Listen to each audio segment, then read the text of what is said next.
ఒక్కసారి ఊహించుకోండి, ఒక బాబాజీని సలాన్కి తీసుకెళ్లి వాళ్ల గెటప్ అంతా తొలగించి మామూలు మనిషిలా మార్చేసి, లేదంటే ఆయన ఫోటోని ఫోటోషాప్ చేసి వారి జుట్టు, గడ్డం, మాలలు అన్నీ తీసేసి ఒక మామూలు వ్యక్తిలాగా షర్ట్ ప్యాంటు వేసి చూడండి. వారి యొక్క వేదికను, ఆ ఎత్తైన సింహాసనాన్ని, వారు తమకు ఆధారంగా పెట్టుకున్న ప్రతిదాన్ని తీసేసిన తర్వాత మిమ్మల్ని మీరు ప్రశ్నించుకోండి, ఇప్పుడు ఈ మనిషి మాటలు నేను నమ్మగలనా? నీకు ఆయన మాటలు వినాలనే ఆసక్తే ఉండదు. ఎందుకంటే ఆయన మాటల్లో ఎప్పుడూ ప్రత్యేకమైనదేమీ లేదు. జుట్టు ప్రకృతిలో ఎందుకు పనికొస్తుందో తెలుసా? నీవు ఉన్నదానికంటే ఎక్కువగా కనిపించటానికి. సింహం నిజానికి పులితో పోలిస్తే చిన్నదే. పులి శక్తివంతమైంది కూడా.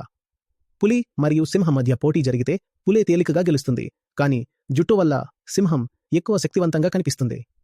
ఇది ఒక రకమైన సైకలాజికల్ సిగ్నలింగ్. బాబాజీ బయటికి చూపిస్తున్న ఈ సంకేతాలను తొలగిస్తే, వీరిని రోడ్డుపై ఉన్న సాధారణ వ్యక్తిగా మార్చేస్తే, మీరు వారి మాటలకు అసలు ప్రభావితమవుతారా?